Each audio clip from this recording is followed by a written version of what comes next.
हज़रत सुलेमान अलैहि अस्सलाम को अल्लाह ताला ने बहुत बड़ी बादशाहत और बेमिसाल इल्म अता फ़रमाया था, हत्ता कि वो जानवरों की ज़ुबान भी समझते थे।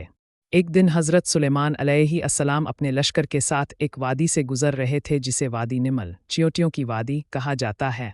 इसी वादी में एक चियूंटी ने अपनी कौम से कहा, ए चोंटो, अपने बिल्लों में दाखिल हो जाओ, कहीं सुलेमान और इसका लश्कर तुम्हें रौंद ना डाले। ये बात हज़रत सुलेमान अलैहि अस्सलाम ने सुन ली, क्योंकि वो अल्लाह के हुक्म से चियोंटियों की ज़ुबान समझ सकते थे। हज़रत सुलेमान अलैहि अस्सलाम इस चियूंटी की बात पर मुस्कराए और अल्लाह का शुक्र अदा किया कि इसे ये इल्म अता किया। उन्होंने दुआ की, ए मेरे रब, मुझे तौफीक दे कि मैं तेरे इनामात का शुक्र अदा करूँ और अच्छे अमल करूँ जिनसे तो राज़ी हो जाए। इस वाक़ये में चियूंटी की हिकमत और हज़रत सुलेमान अलैहि अस्सलाम की आजिज़ी दोनों का दर्स है, जो हर इंसान के लिए काबिल तक़लीद हैं। चियूंटी इतनी छोटी होने के बावजूद अपनी कौम की फ़लाह के बारे में सोच रही थी, जो क़ियादत की आला मिसाल है।